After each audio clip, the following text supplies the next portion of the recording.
ایک دوسرا یہ ہے کہ ہر الیکشن کے لیے وہ پی پی کا ہو یا این اے کا ہو، ابھی مجھے جو الیکشن کمیشن کے اعداد و شمار ہیں وہ 40 سے 50 لاکھ روپیہ جو ہے ان کا خرچ آتا ہے. تیسری بات ہے اگر اسی میں ہم الجھے رہے، ہم کہہ دیں کہ یہ غلط ہے جی، اس کو ہم ٹھیک کریں گے.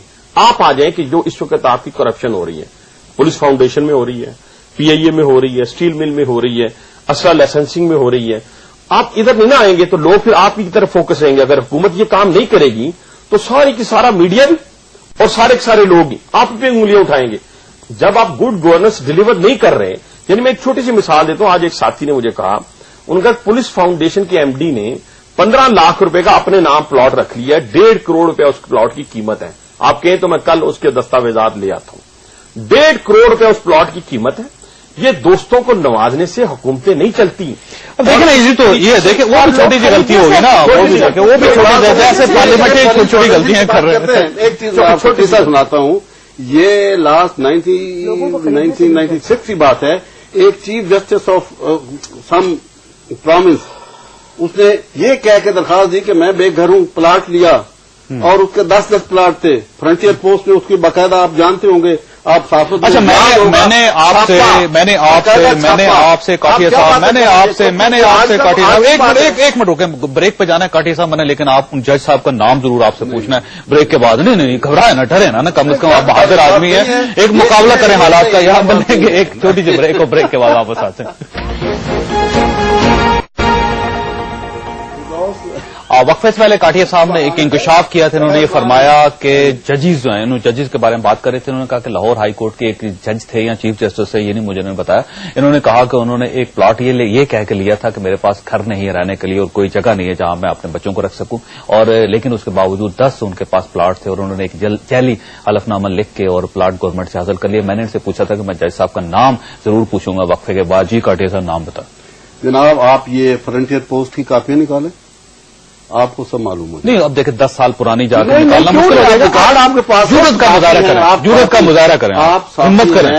ہمت ہے، جرأت ہے تو بات کی ہے. اب دیکھیں ایک ایسی اسٹیٹمنٹ آپ ریسرچ کرتے ہیں، اب اگر کر کے اتنی باتیں 5 منٹ پہلے بولتے ہیں. اب اگر کاٹیا میں یہ کہہ دوں، اب میں آپ کو یہ کہہ دوں کہ آپ نے صرف ایک فلر چھوڑا ہے عدلیہ کو بدنام کرنے کے لیے، تو غلط بات ہے. میرے پاس ثبوت ہوں گے تو بتائیں نا. آپ بتا دیں، نام بتا دیں. میں کیوں اس طرح میں بات کروں؟ آپ یہ میری بات سنیں. جس طرح آپ کہہ رہے ہیں نا کہ پارلیمنٹ کو بدنام کرنے کی کوشش کی جا رہی ہے، میں سمجھتا ہوں عدلیہ کو بدنام کرنے کی کوشش. فرنٹیئر پوسٹ کی کاپیاں نکالیں، آپ کو پتہ چل جائے گا کہ کون ہے. بتائیں نا. ہاں اچھا نوشین صاحبہ، یہ جب بھی بات ہوتی ہے پاکستان پیپلز پارٹی کی طرف تو یہ کہا جاتا ہے کہ پچھلے 9 سال، پچھلے 8 سال امر ڈکٹیٹر اس نے ملک کو برباد کر دیا، اور اگر وہ ملک کو ٹھیک رکھتا تو آج یہ حالات ایسے نہ ہوتے. آپ یہ سمجھتی ہیں کہ آپ ذمہ دار ہیں؟ آپ لوگ میں تو کہتی ہوں یہ ذمہ دار نہیں ہے، مجھے تو ذمہ دار ہے جس نے کیا. جی نہیں میری بات سنیں. نہیں اس کے بعد صاحب تو ہم بہت چیزوں پہ ڈس ایگری کرتے تھے، لیکن میری بات سنیں.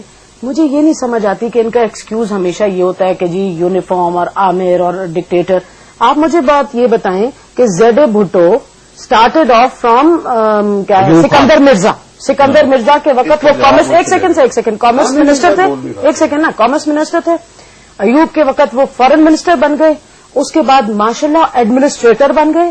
اس ملک کا بیڑا غرق کیا بائی یہ اپنی جو انہوں نے کیا تھا نیشنلائزیشن کی تھی. اس ملک کا ایجوکیشن سسٹم کا بیڑا غرق کیا. ٹھیک ہے، ایز اس وقت جو لگے ہوئے تھے. ابھی بے نظیر کس طریقے سے آئیں گے؟ اچھا پہلے میں یہ ان کے 4 پوائنٹ دوں. سی ایس پی کو انہوں نے ختم کیا اور پہلی بار ریلیجس جماعت کو اپیز کرنے کی کوشش کی. یہ بھٹو صاحب کا کارنامہ تھا اور ان کی پالیسیز کی وجہ سے آگے زیادہ. ٹھیک ہے، اب میں ابھی عباسی صاحب کی طرف جا رہا ہوں. لاسٹ بات آپ مجھے بتائیں، بے نظیر این آر او کی ڈیل کس کے ساتھ کر کے آئی تھی؟ پھر اس کے بعد زرداری صاحب نے وہ این آر او ڈیل ان کی میں اس وقت بہت رنجیدہ ہوں دلی طور کے اوپر. میں یہ کہنا چاہتا ہوں کہ ان سے یہ پوچھیں کن سے کہ حکومت سے کہ غربت کے خاتمے کے لیے، مہنگائی کے خاتمے کے لیے کیا کیا، لاقانونیت، دہشت گردی اور جو کچھ اس ملک کے اندر ہے اس کے خاتمے کے لیے آپ نے کیا دیا اس ملک کو. ایک دوسرا غریب کے لوگوں کو ادویات نہیں ملتی.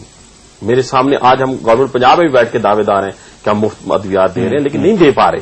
آج بھی میرے پاس ہمارے ایک اپنے ہاسپٹل کا ہولی فیملی کا، میں تو ماننے والا بندہ ہوں نا، اس نے کہا میری جو والدہ ہے وہاں پہ ایڈمٹ ہے اور مجھے روز ایک چٹ پکڑا دیتے ہیں. آج میں کہتا ہوں کہ ہماری پارلیمنٹ کی ایک لسٹ نکالیں، جو ڈسپینسری کی لسٹ نکالیں. بڑے غریب لوگ ہیں ہم اپنے ڈسپینسری میں ہم اپنے لیے ایک ڈسپرین کا پتا بھی نہیں لے سکتے. 50 لاکھ روپے میں آپریشن ہوتے ہیں. میں کہتا ہوں چوئی صاحب 22ویں گریڈ کے بیوروکریٹ کو اجازت ہے کہ وہ اپنے دل کا آپریشن باہر سے جا کے کروائے. غریب کی ماں کے لیے جو ہے وہ آپریشن کرانے کے پروگرام کا کیونکہ وقت ختم ہو گیا, اس کو لے کے آئیں. کاٹیا صاحب آپ اگر مختصر سی بات کرنا چاہیں. میں کروں گا.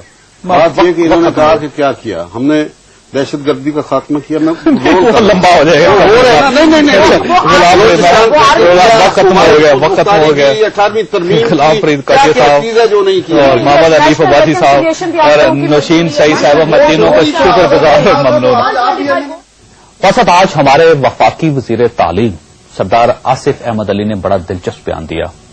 انہوں نے فرمایا ایک نیا ایک شوشہ پاکستان میں ایک پنڈورا کا بکسا, پنڈورا باکس ہم کھولنے لگے ہیں, جس میں پھر اس میں اس حمام میں سارے ننگے نکلے گا. پھر ججز کا بھی دیکھنا پڑے گا, پھر وہ اپنے آپ کو پیش کرے. تو یہ کیوں, میں کہتا ہوں کہ کیوں, کیا ضرورت کیا ہے, اور مسئلے پاکستان کے ختم ہو چکے ہیں. اب سوال یہ ہے کہ اگر ملک میں ڈاکٹر کی ڈگری جعلی نکل آئے, انجینئر کی ڈگری جعلی ہو, وکیل, آرکیٹیکٹ, استاد, کلرک, سیکشن آفیسر اور حتیٰ کہ شیف کی ڈگری جعلی ہو, تو یہ نہ صرف اپنے عہدے اور اپنی جاب سے محروم ہو جاتے ہیں بلکہ ان کے خلاف مقدمہ بھی قائم ہو جاتا ہے.